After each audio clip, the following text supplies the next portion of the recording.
un peu ethnique, Oui. très sobre. La mode, c'est l'art, c'est la créativité. Bonjour à tous, je suis Miss Daphné et voici Monsieur Lagou.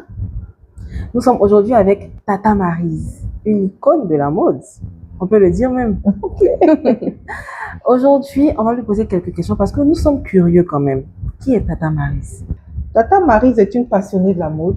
Je suis juriste de formation. En fait, j'ai pas continué. Après avoir travaillé quelques années avec une juriste très connue sur la place, j'ai décidé de partir, d'embrasser mon rêve qui est la mode. Je suis partie aux États-Unis.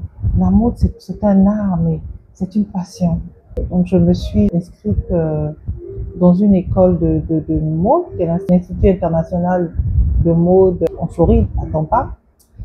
Et je me suis spécialisée à la fin de mon cursus, je me suis spécialisée dans les accessoires, spécialement dans les bijoux. J'ai eu l'opportunité de travailler avec des gens comme Jason Bowling, qui est le styliste des stars américains, qui m'a donné l'opportunité de faire connaître mon art au niveau d'Atlanta, même de New York. Et avant de rentrer, l'année 2023, j'ai reçu un trophée à Londres. Et je me suis dit, mais attendez, je tourne en rond. La meilleure solution, je crois qu'il est temps de rentrer chez moi.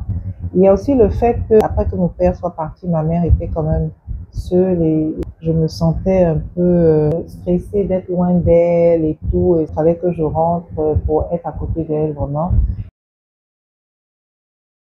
Donc déjà, les gens me connaissaient parce que j'avais déjà ma page, hein, donc je vendais sur le plan international, à Abidjan, quand je venais en vacances et tout ça. Donc je dis, mais si j'ai pu le faire, je le ferai ici.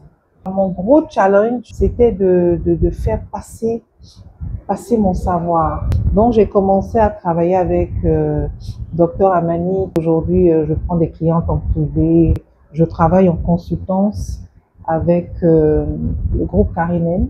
Il faudrait qu'au niveau de la Côte d'Ivoire, nous puissions être à la pointe de la mode. Aussi faire comprendre aux parents que la mode ne va pas à la mode celui qui n'a jamais réussi dans la vie.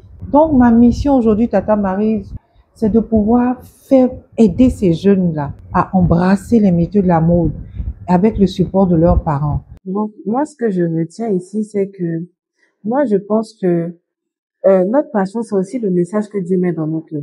Et moi, je veux vraiment donner ce message-là. Faut qu'on vive de nos passions. Aujourd'hui, moi, quand j'ai fait le droit, j'ai toujours dit à ma maman que je ne voulais pas travailler pour l'argent.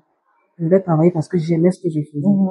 Et on voit aujourd'hui des gens qui font des boulots, mais qui ne sont même pas fiers de ce qu'ils font. Ils ne sont pas passionnés. Ça fait que même quand on va dans les supérettes, on voit comment on les appelle, les caissières qui ont le visage serré, même des secrétaires qui n'accueillent pas bien, qui ne font pas bien leur travail. Tout ça pourquoi? Parce qu'elles le font par obligation. Exactement. Et même, je vois plus, moi, je ne vais pas te couper, mais même aujourd'hui, dans nos hôpitaux, c'est les grands problèmes que nous avons.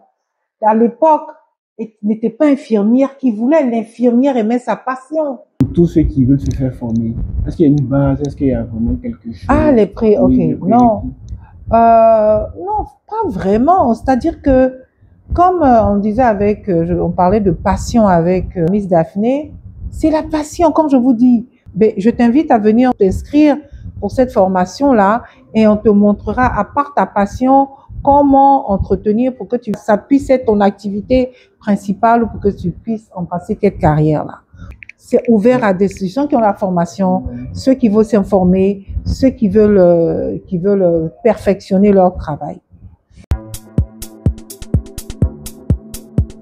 Un peu ethnique, très sobre. La mode, c'est l'art, c'est la créativité.